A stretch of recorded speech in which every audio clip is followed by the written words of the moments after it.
Salam, selamat pagi, saudara-saudaraku yang terkasih di dalam Tuhan. Salam sejahtera bagi kita semua. Renungan pagi hari ini saya beri judul Membasmi Iri Hati, yang terambil di dalam Kisah Para Rasul pasal 13, ayat yang ke-44 sampai ayat yang ke-45. Pada hari Sabat berikutnya datanglah hampir seluruh kota itu berkumpul untuk mendengarkan firman Allah.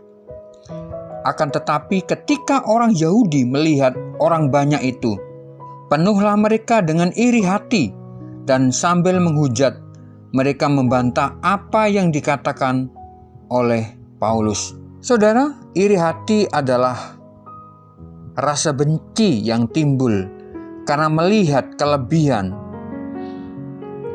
atau harta milik atau posisi orang lain, dan adanya keinginan untuk memiliki semuanya itu bagi dirinya sendiri. Nah, kita lihat bagaimana orang-orang Yahudi ini, mereka sangat iri, sangat dengki terhadap Paulus karena apa yang dilakukan, apa yang dikerjakan. Banyak orang-orang Yahudi yang percaya kepada Tuhan, mereka taat kepada Tuhan, dan ini sesuatu yang tidak disenangi oleh sebagian orang-orang Yahudi pada waktu itu.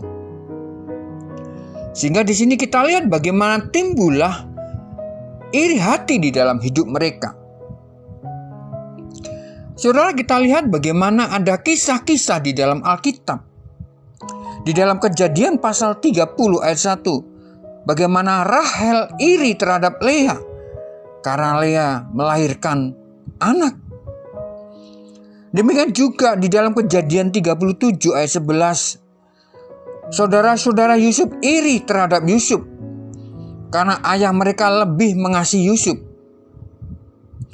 Nah, dari bacaan hari ini kita tahu bahwa orang Yahudi membantah apa yang dikatakan Rasul Paulus.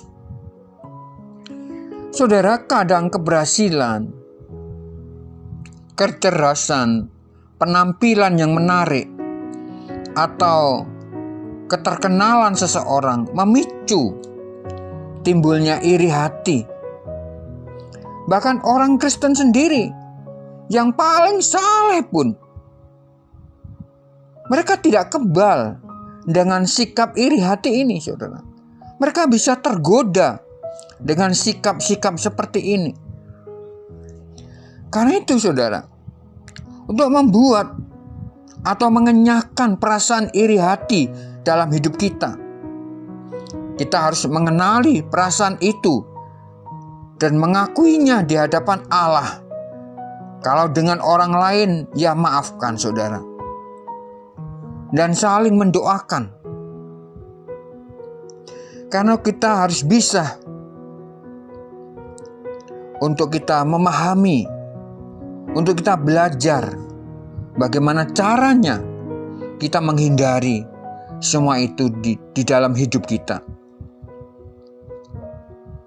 Kita bisa dikatakan berhasil dalam mengatasi iri hati kalau kita sudah dapat bersuka cita atas hal-hal yang baik yang dimiliki orang lain. Saudara, hati yang penuh kasih tidak mempunyai tempat untuk iri hati. Karena itu mari kita saling mengasihi.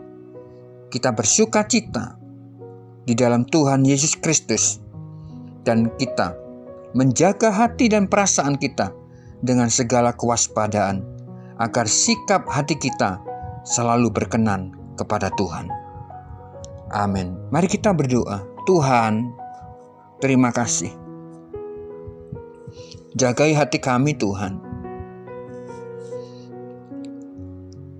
Jagai hidup kami, ya Tuhan, dari setiap hal-hal yang merusak, dari setiap hal-hal yang kadangkala membuat kepahitan, sakit hati terjadi di dalam hati kami, Tuhan.